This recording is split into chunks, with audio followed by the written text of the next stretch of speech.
Bonjour à tout le monde. Donc, je suis dans un véhicule d'une personne à mobilité réduite, donc mon père, qui est handicapé. C'est un Scénic de 2001 exactement, donc en boîte automatique. Je viens vers vous en fait car on a un petit souci de boîte de vitesse. On ne sait pas exactement ce qu'elle a. Voilà. Donc là, vous voyez, elle a pas. Je sais pas combien elle a. Attendez. On va voir combien elle a de kilomètres. Bon, elle est jamais sur la réserve, hein. Là, elle est sur la réserve juste pour la panne.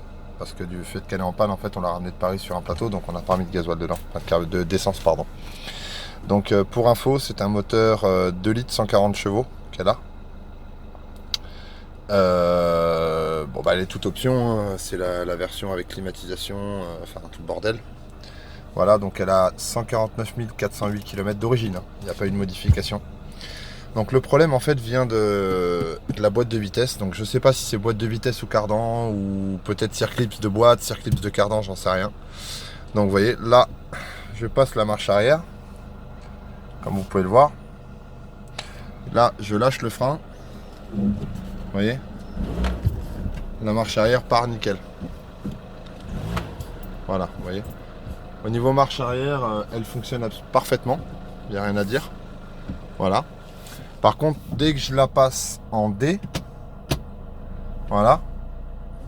Donc là, je lâche les pédales. Vous voyez, les pédales sont lâchées. Normalement, elle devrait avancer. C'est une boîte auto, donc en général, ça fait ça. Donc, je vais la monter à 20. Voilà. Et hop, elle donne des à-coups. Je sais pas si vous l'avez vu. Vous voyez, elle donne un à-coup. On sent qu'elle avance, hein, vous voyez. Mais on sent qu'il y a quelque chose qui gratte, en fait, qui... Voilà. Puis bon, si on monte à 40...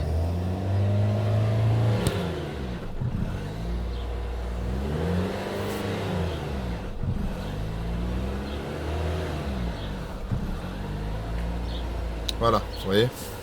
Elle avance, donc là je repasse en marche arrière. Je fais gaffe de pas tuer mon chien. Hop. Vous voyez, la marche arrière fonctionne absolument parfaitement. Là je repasse en marche avant. Voilà, donc je suis dans D, en drive. Je la mets en 1, vitesse de montagne, première vitesse de montagne. Je fais la même manip. Vous voyez, elle avance pas à 30 000. J'accélère un petit peu. Là je suis à 40. Voilà, 40 ça bouge pas. Voilà. Donc je la repasse en deuxième vitesse de montagne. Voilà, donc deuxième vitesse de la boîte courte. Là je fais pareil, donc 20 000 tours, vous voyez.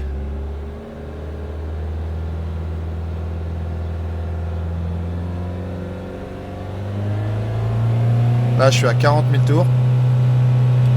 Il se passe rien, elle bouge pas. On sent qu'elle accroche, on sent un petit quelque chose dans le comment ça s'appelle, dans le siège, hein. On sent qu'elle pousse légèrement, mais pas suffisamment pour la faire monter.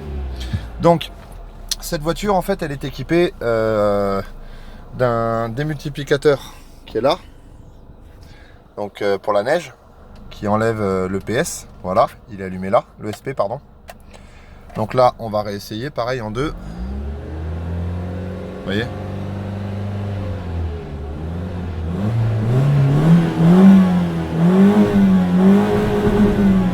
ça tape, mais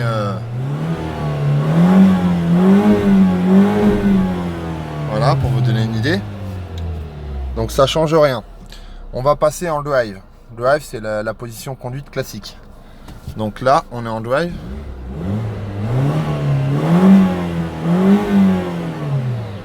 Vous voyez, elle accroche. Voilà.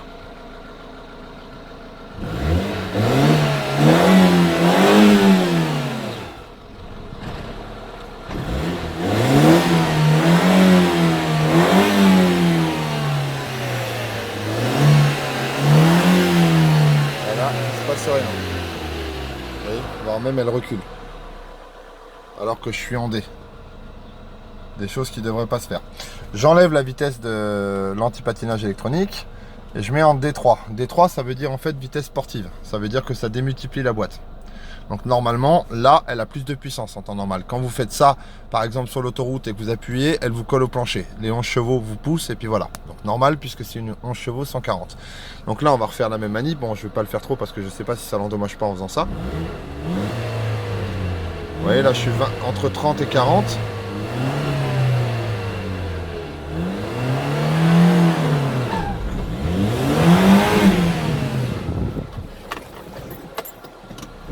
Voilà, vous voyez, c'est... Elle n'a pas un avancement ordinaire. Là, je suis en marche arrière, évidemment. Hop. On va repasser en marche avant.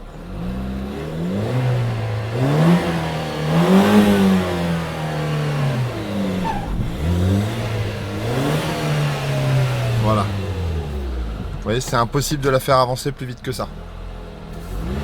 On a une sorte de point, en fait, de patinage, en fait, en quelque sorte, si vous voulez. Il y a une sorte de patinage, en fait elle patine. Par exemple là je vais vous dire quand est-ce qu'elle accroche. Là elle commence. Vous voyez? C'est elle qui descend tout seul. Moi, mon pied bouge pas de l'accélérateur. Là on avance tout doucement. Voilà. Les symptômes les voilà. Donc elle fait ça. Donc l'histoire en fait c'est que mon père en fait revenait de vacances, donc on est revenu de Normandie, tout s'est super bien passé. On l'a garé dans la descente du garage à Paris pour décharger ce qu'il y avait dans le coffre en fait du véhicule. Et donc on décharge la voiture et puis après hop on remet une marche avant, enfin on la remet en D, hop, on la remet comme ça en position D, drive, donc de marche avant. Et on remonte un tout petit peu histoire de la réaligner par rapport aux portes du garage, enfin par rapport au mur du garage pour pouvoir la rentrer dans le garage. Et d'un seul coup, boum, plus rien. Et depuis cette date-là, elle n'arrête pas. Rox, tu rentres. À la maison. Dépêche-toi. Tu vas à la maison. Allez Roxane. Voilà. Donc là, on sent une odeur chaude. On sent une odeur chaude. Donc au niveau liquide, elle a tout. Il manque rien au niveau des liquides. Bon, le moteur 150 000 hein, essence.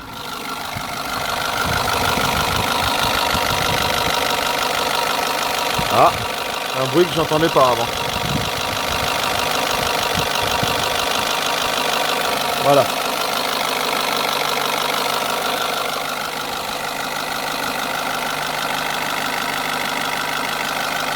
Donc la boîte elle est là.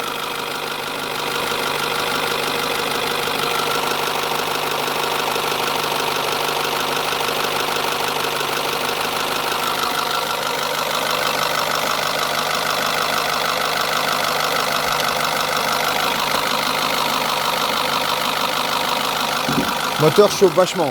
Enfin, le masterback a été changé récemment. Courroie, tout ça, tout est correct. Alors, je sais pas si ça peut aider quelqu'un.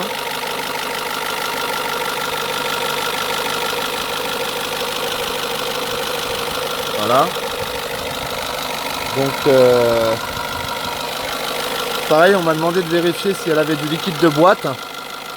Or, je sais pas si c'est ce bouchon là qu'on voit au-dessus, le petit rond là. Je sais pas si c'est le bouchon rond qu'on voit là au-dessus, j'en sais rien. En boîte auto, j'y connais strictement rien. Donc bon, c'est dommage parce que bon, c'est le seul moyen de locomotion qu'a mon père et donc comme il est handicapé et qu'il gagne que 800 € par mois, on peut pas se permettre de la jeter et d'en racheter une autre. Donc parce que bon, si on la revendait aujourd'hui ou si on s'en débarrasse aujourd'hui, on va s'en débarrasser pour 300 €, 400 €, même pas pour pièce. Et donc du coup, que voulez-vous qu'il se rachète à ce prix-là? Donc voilà, donc pareil, hein, toujours les mêmes symptômes. Vous voyez, là elle commence à raccrocher un peu. Mais c'est jamais plus que ça. Hein. Et on sent bien que dans le moteur, on sent bien qu'elle... Vous savez, hein, ça fait un peu comme dans les boîtes manuelles, comme si vous aviez l'embrayage qui est mort et qui raccroche par intermittence en fait. Voilà. Donc je vais arrêter là parce que bon, elle a déjà plus beaucoup de gasoil, donc enfin d'essence, donc on va éviter de la la mettre à sec, c'est pas bon déjà de la faire tourner comme ça. Donc je sais pas, comment dire, je m'en remets à vous pour savoir si vous avez des idées, voir si quelqu'un éventuellement saurait la réparer, ça serait vraiment formidable. Écoutez, je vous remercie, puis bon, bah, n'hésitez pas, hein, si vous avez des idées, si vous avez des idées pour la réparer, n'hésitez pas. Vous voyez, elle est quand même propre, c'est dommage, hein. Quelques petites rayures, bon, évidemment, c'est une voiture parisienne, donc forcément. Mais c'est son seul moyen de locomotion, donc j'en appelle à votre générosité s'il y a des gens qui sont éventuellement aptes à pouvoir réparer ce genre de véhicule en boîte auto, parce que bon, c'est toujours pareil, remonter une boîte automatique, c'est pas facile pour tout le monde, hein. Il paraît qu'il faut une formation spécifique pour ça. Donc voilà, j'attends de vos nouvelles. Bon, bah mon père peut payer un petit peu la réparation, il n'y a pas de souci. Quitte même à payer peut-être en 2 fois s'il le faut, hein. Maintenant, bon, ben, on espère ne pas en avoir trop pour trop cher, quoi. Voilà, voilà. Bah écoutez, je vous remercie beaucoup et puis bon, ben, j'attends de vos nouvelles. Si quelqu'un a éventuellement un conseil à me donner ou ben, le conseil, les gens qui vont me dire ouais, vas-y, fous-la en l'air, c'est pas la peine. Évitons ce conseil-là, ça sert à rien, on la mettra pas à la poubelle. C'est une voiture qui a 150 000. C'est une voiture qui est pour mon père indispensable et il n'a pas les moyens d'en racheter une autre.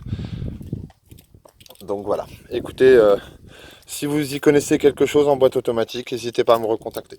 Merci et à bientôt.